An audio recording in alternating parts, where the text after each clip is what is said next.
All right. So it is Saturday, Saturday, August 15th. Looks like my frames per second are kind of low.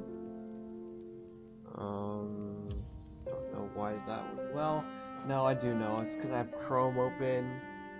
I have Shotcut open.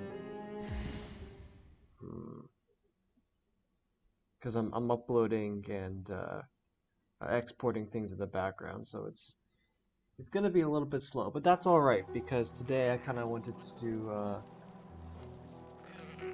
I wanted to go and collect more of the Grimchild stuff and then fill out the bestiary. Um, so I'm not gonna do the Coliseum of Fools just yet, but I want to yeah, like I said, I want to go and fill out the bestiary with what I can. So we're gonna start basically just from the top. Things I have not beaten enough of. And yep, okay, so there we go. Entombed Tusk. I think that's the first one.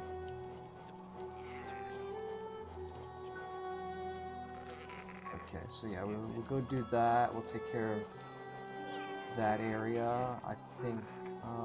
And then we'll go up to the Soul Sanctum or wherever.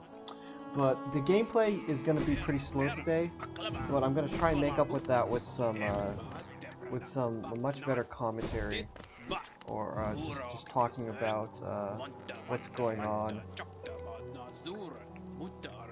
Okay, and then in addition, great. So the trip to the resting grounds will also get me Flame there.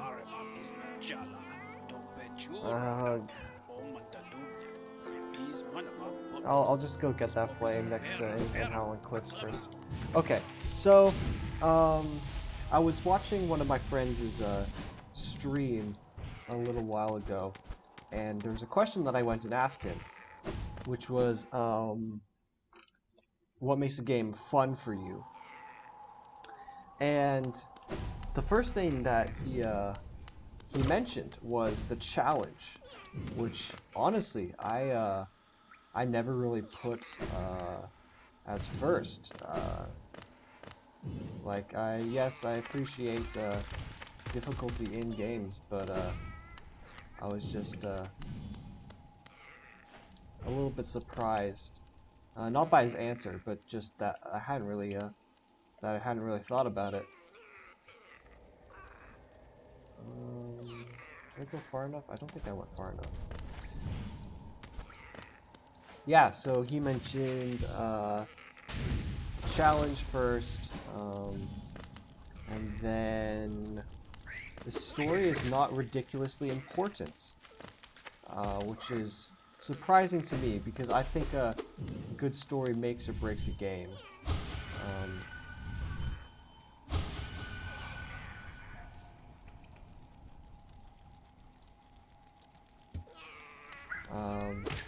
But his stance was more of it elevates a good game, and it can it's more of a supporting role, and that the gameplay is most important. Which I can understand that mentality though.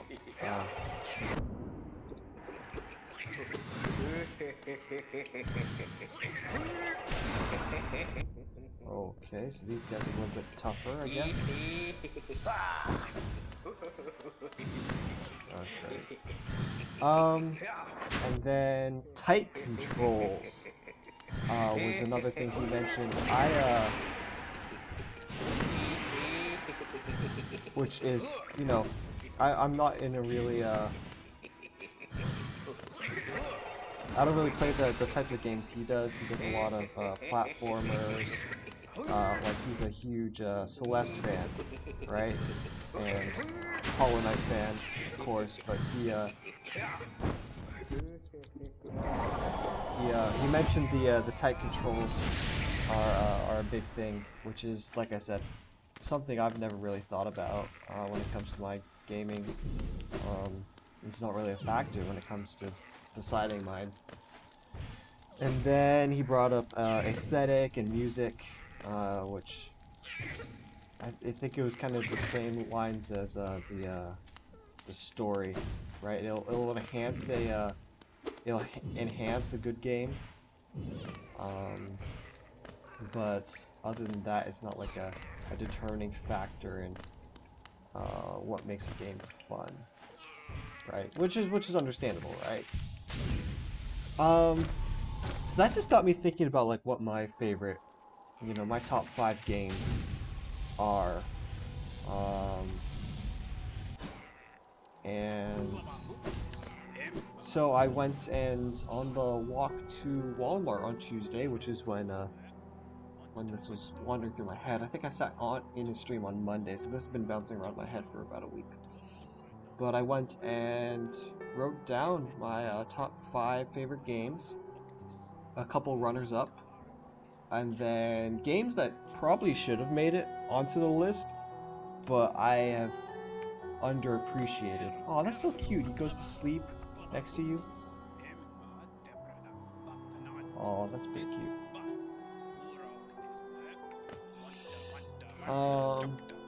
Okay, so top of the list, Final Fantasy VI, and I also like added reasons why each of these games have stuck around.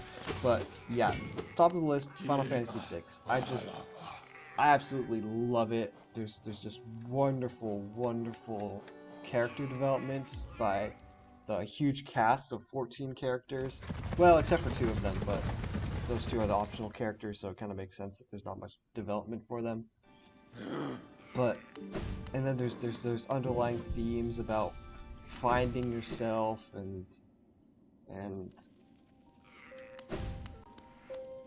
not beating yourself up for mistakes that have been made along the way, for forgiveness, acceptance, and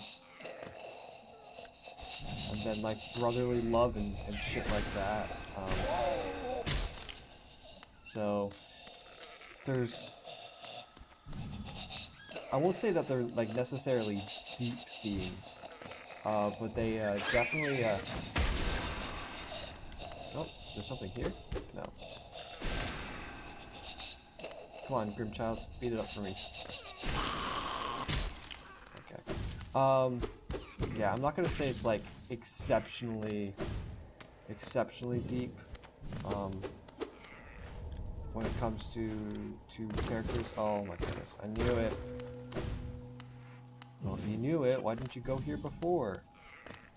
What's over here? Uh-oh. Spikes. That's what. More spikes. So, yeah, but I think that the characters are just absolutely wonderfully created. And it's... Oh, dummy.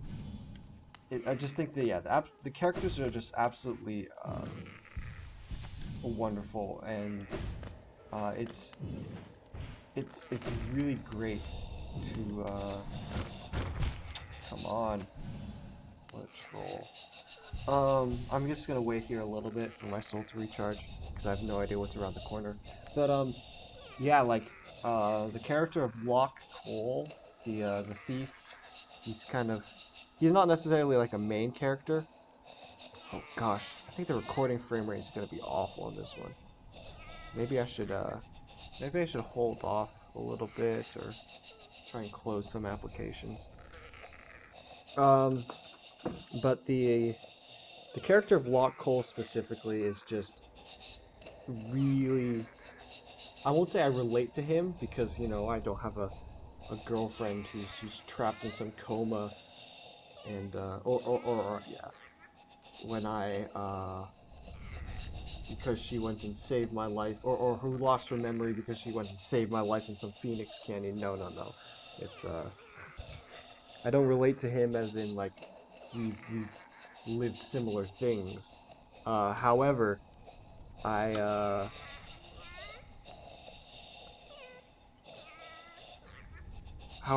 just I find his caring for people and his insecurities I find that really not relatable, but understandable. And he's one of my favorite characters of all time because of that. Okay, just a wanderer's journal. Alright, but there's more up here. What's that?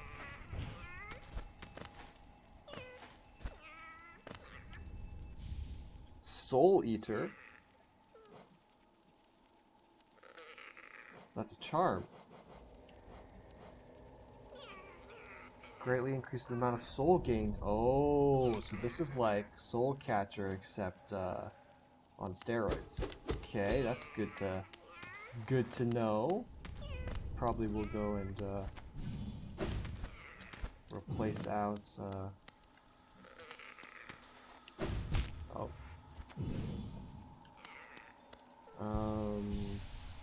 In combat situations, I'll probably go and replace a couple things.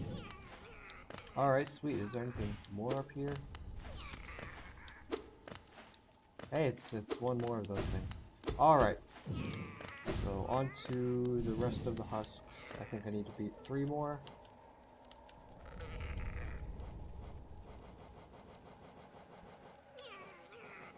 So yeah, then in addition, Final Fantasy VI, you know, it's unique in that the protagonists lose, and the world goes to shit.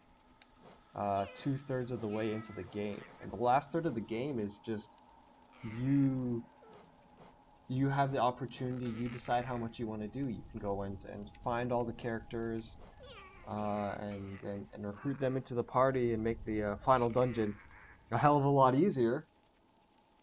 Or you could not. You don't need to go and explore how the world has changed after you've lost and Kefka's won. But it's yeah, it's pretty unique in that, right? Protagonists lose big time, the world dies. Not entirely, right, because you're still playing. But the world dies, and it's up to you to save it again. Okay, I'm gonna get this guy. I need to go and kill 2 more entombed husks, but I guess I'll do that by leaving the area or sitting on a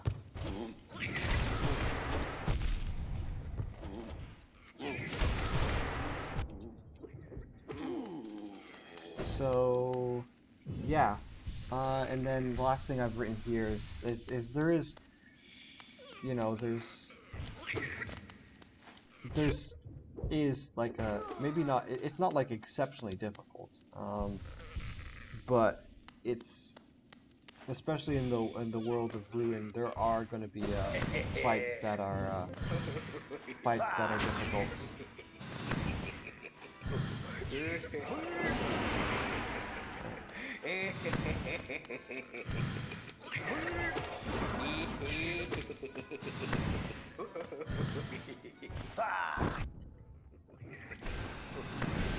Oh, come on.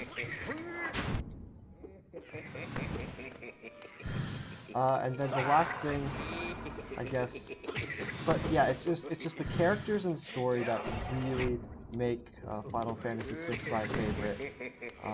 Like even the villain of Kefka is just ridiculous. Like he's threatening, but he's crazy, and he doesn't have some weird like motivation. He just wants to, he's like the Joker, he just wants to see the world burn. He's just insane. And I don't know if that really, I don't think if that really truly makes a compelling villain, but, his personality is creepy, and he's definitely evil. And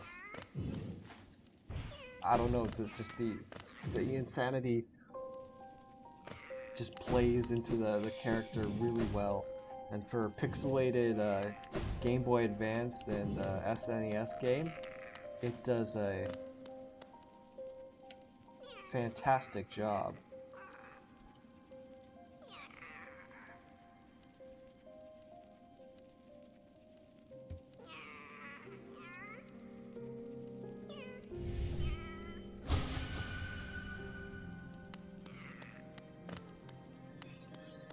Alright, so that's Final Fantasy VI. I'm gonna put that at the top of the list. These are kind of ranked, I guess, by favorite games, but at the same time, like, I probably could convince myself that, frankly, any of these games are the best on the list. If I really wanted to, it's not super hard and fast. So the next one I want to go and kind of mention is Horizon Zero Dawn. Now, the thing about Horizon Zero Dawn is its world building is just off the charts, insane. Just the and it plays so well with the story. They've got all these machines that have their own roles in the world. Do things like recycle parts of the environment and even the most hostile creatures, right? Like these flaming bears in the wild north. They're there to melt the ice and help with not climate, well, yeah, kind of climate control, and to go and terraform the world, because they ultimately go and follow along with the. I don't want to get too much into spoilers, I guess, but each of these machines plays an external role. Oh, hey, you're here now. Go namane churo.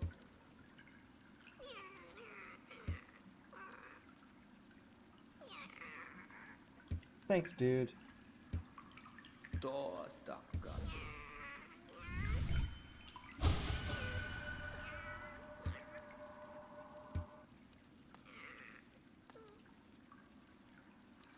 Oh man, that's cool. I can just chill with this guy. It's Quillen, right? I think so. Yeah, so the world building is absolute next level in Horizon Zero Dawn, and then it just plays into a compelling, post-apocalyptic story, or story about how the world goes to ruin, and the steps you need to take to get it from going even further. All right, so I'm gonna go down here, and we're gonna head to the City of Rain to get the last of the guys in the Soul place, Soul Sanctum. Keep calling it that. The Soul Spire. What's it called? Yeah, it is the Soul Sanctum. Okay. Yeah, but Horizon Zero Dawn, like, the world building just plays so well with the story. They pair more beautifully than any other game, I think, open world game that I've ever played. Maybe Xenoblade Chronicles, you can go and argue, because the world building there is great as well. Just the different environments, but actually I've never actually gone and completed Xenoblade Chronicles, so maybe I can't speak to the story and how well the story meshes with the world. But I feel like Horizon Zero Dawn beats it out just because like I said, I don't want to like give away the details of the story because I don't want to spoil anything. But I think the story and the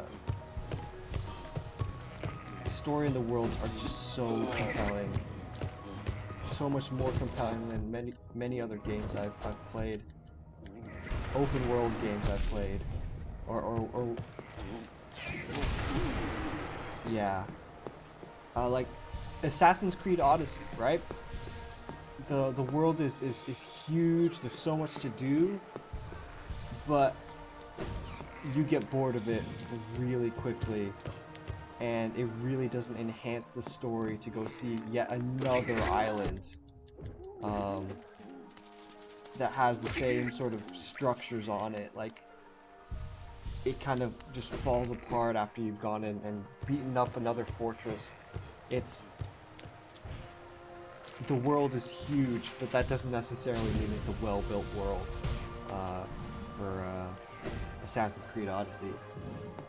And then, okay, so I think I played Horizon Zero Dawn on medium difficulty. I didn't play it on hard, but there are places that frustrated the heck out of me. But so I guess the difficulty isn't really there though. I won't say it's like the most challenging game, not like a skill-based game like Hollow Knight, right? But it was no pushover at times. What I do wish though is that Horizon Zero Dawn had a better boss at the end, some better end challenge, because the end fight was really just beat up a lot of waves of enemies you've killed how many times before, which was a bit of a letdown. I wish they had come up with a better end boss. Though, one other thing about the like, there's not too much to see in terms of characters in Horizon Zero Dawn beyond the main character Aloy. However, the other characters that you help out in side quests and stuff like that actually go and help you in the end boss fight if you've gone and done their storylines or whatever, which is I always like that when you're kind of rewarded for going out of your way for side questing and for I guess just you're rewarded for exploring the world and being a completionist. No, not necessarily like being a completionist, but kind of playing your character's role in the game, right? It's massively rewarding to kind of have that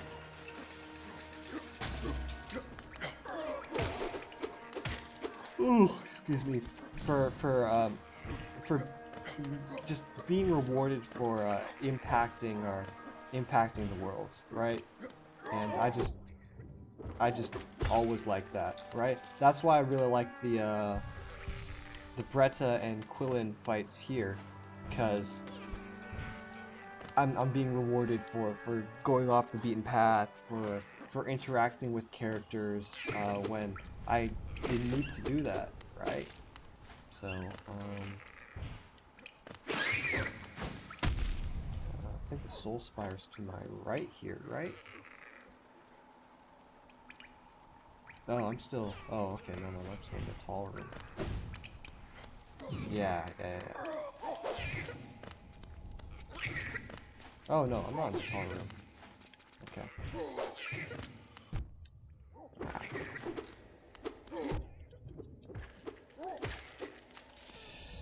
Yeah, so that's Horizon Zero Dawn. Like I said, just the world building just pushes it over the edge in such a beautiful open world game. Great graphics, lovable, well, maybe not lovable main character. She doesn't have too much of a personality, honestly.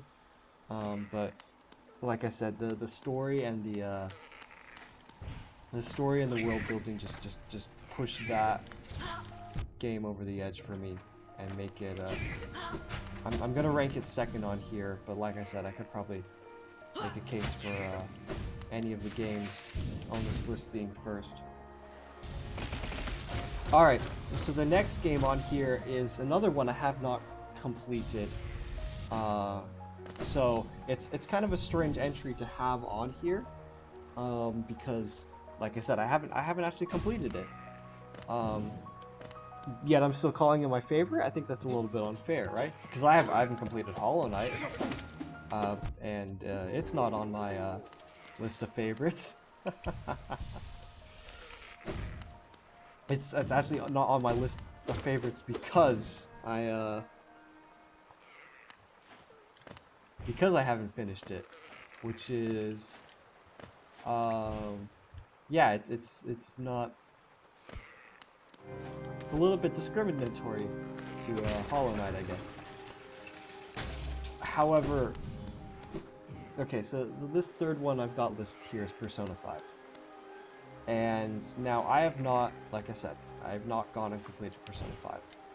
I have not played through it in entirety.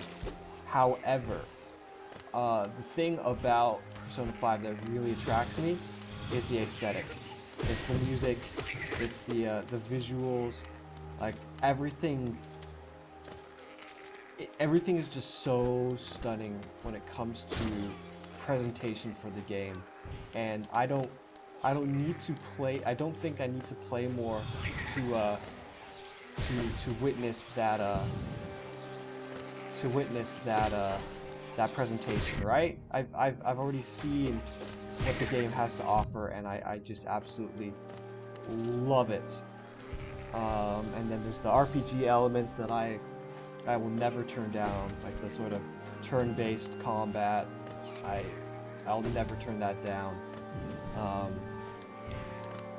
The characters are just great. They each have, you know, distinct motivations, and you can take the time. You can go flesh them out. You can see these characters grow and change, and it's the presentation is just something else in my opinion. And because of that, and because I don't think I need to see more when it comes to that, I've listed it as a favorite. Now, like I said, it's a little bit unfair to other games like Xenoblade or Hollow Knight that I actually haven't completed. But I kind of don't care. It's my ranking list. I'll decide what makes it or not. Alright, there we go. That's all of them. I wonder, is there a dream version of this boss I faced here?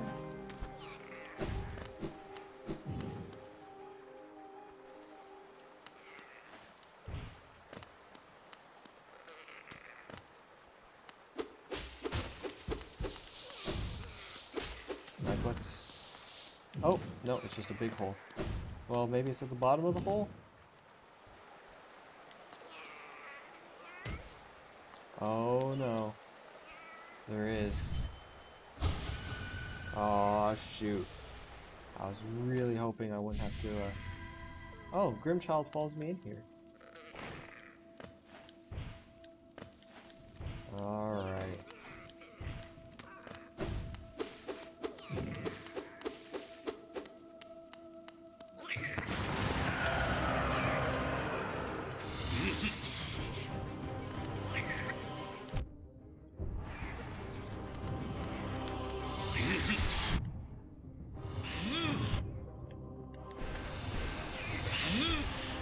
Oof.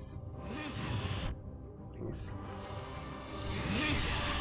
Yeah, I'm not equipped for this in terms of like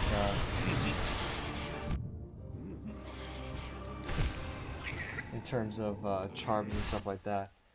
All right, I guess I'll save that for another episode.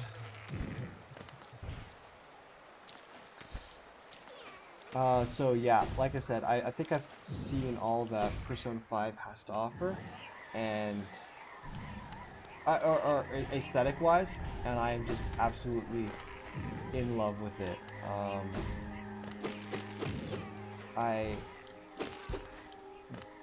The art style is just, I think, beyond compare. I've not gone and seen some other game that has such good presentation. It's also challenging, you know? You make one mistake, it's over. Actually, you know what? I'll take that.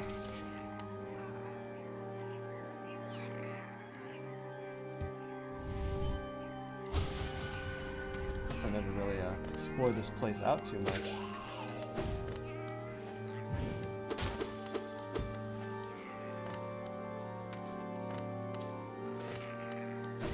I kind of want to go back. There was a path I think I skipped over.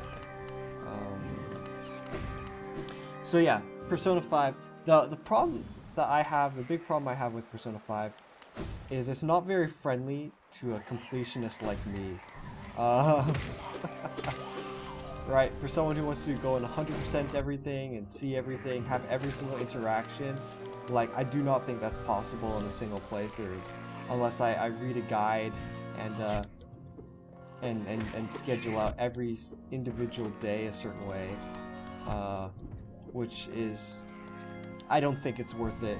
I don't think it's worth spoiling, like, adding that much structure and following a walkthrough to that degree. Like, it's not to say I won't, like, enjoy the game as it is. Oh my gosh, can you guys stop bugging me? I just want to get out of here. Right? It's not that I won't enjoy the game, because I can't 100% everything, but missing out on things, just really, missing out on things that I don't feel like I have like control over, like specific interactions, and missing out because I don't know what's gonna happen. I hate that. I don't want to have to go and either create a billion save files that are for just deciding individual interactions that I wanna do.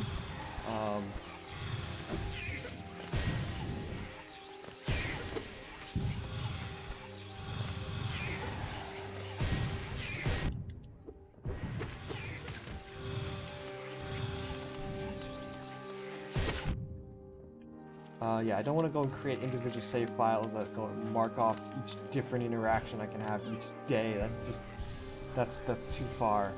But on the other hand, I don't want to have to resort to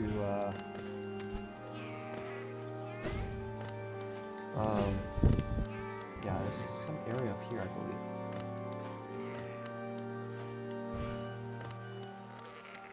Right here. Oh my goodness. Okay. I saw the edge of that. I kind of want money, if anything, so I can go and buy back greed, like the unbreakable greed or whatever. So even if there's just money in here, I'm not complaining. Oh, gosh. Spell Twister. That's a charm. Oh shoot. Only 2 more. Oh, let's see that. Oh well, I guess one of them's in the shop, so it's really only 1 more. I'm only missing 1 charm. Reflecting the desires of the soul sanctum. Reduces the soul cost of casting spells. Oh, that is sexy.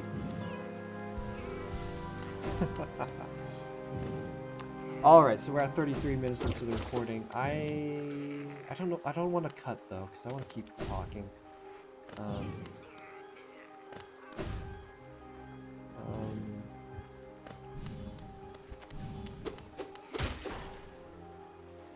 Where's this?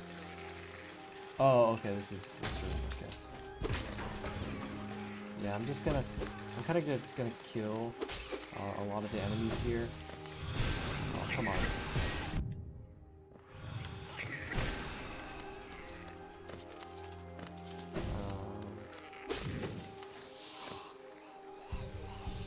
So then, okay, so that was game 3. Like I said, I haven't actually completed Persona 5.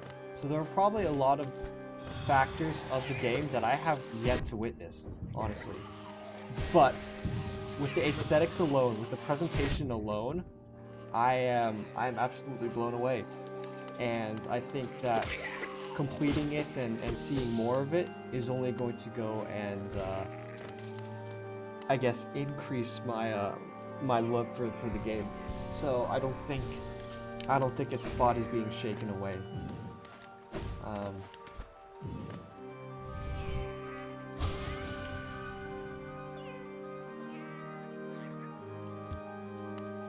so then, I think, yeah. So it was Final Fantasy VI, Horizon Zero Dawn, Persona 5. So now number 4 on my list is Titanfall 2, which is in a genre completely different from most games, from most of the games that I've either considered good or great.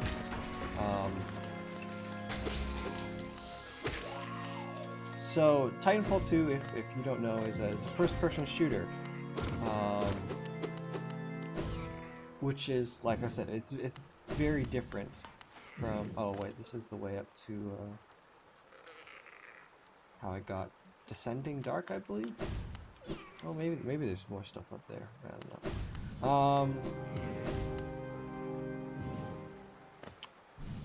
Okay, let's go check the bestiary again. So yeah, Titanfall 2, the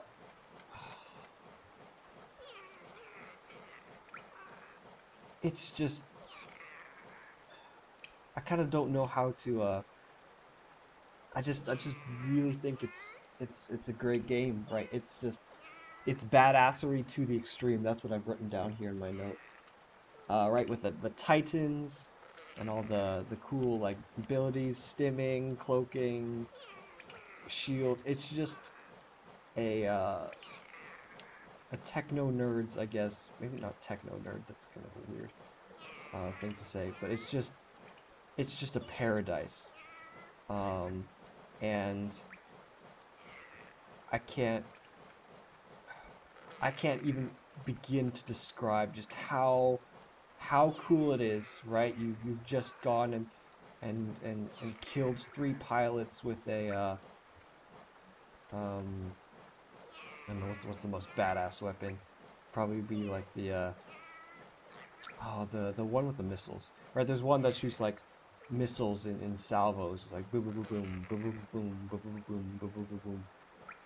Right? But you go and destroy someone with one of these like really badass oh, I need to go kill these things. You need it's just there's just so much badassery. I can't begin to describe how how cool it all is. Um, Ripping batteries out of other Titans and just even like the smoke grenades, electrified, like everything is just so incredibly badass. It blows most games out of the park um, with its mechanics, and then the campaign is just to die for. Like, you don't have many first-person shooter campaigns that turn out good, um, but it's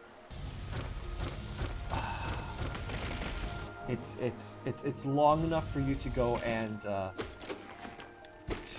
develop attachment to the characters and the world, but not long enough that it drags on. It's difficult enough, right? Right. There's portions where you're playing as Pilot Cooper, and that's just right, and it feels like it's a struggle, right? You're going up against waves of troops, and yes, you're a badass. Yes, you are. I mean, you're granted the title of pilot, and that in itself is just like a badge of badassery. But on top of that, you're going to you're just gonna throw waves of enemy at it. So yes, you're Superman, but there are a lot of criminals in your way. Um, and that just oh, I guess maybe while I was here I should have gone and turned in the thing, but oh well. Okay, so I'm gonna go to.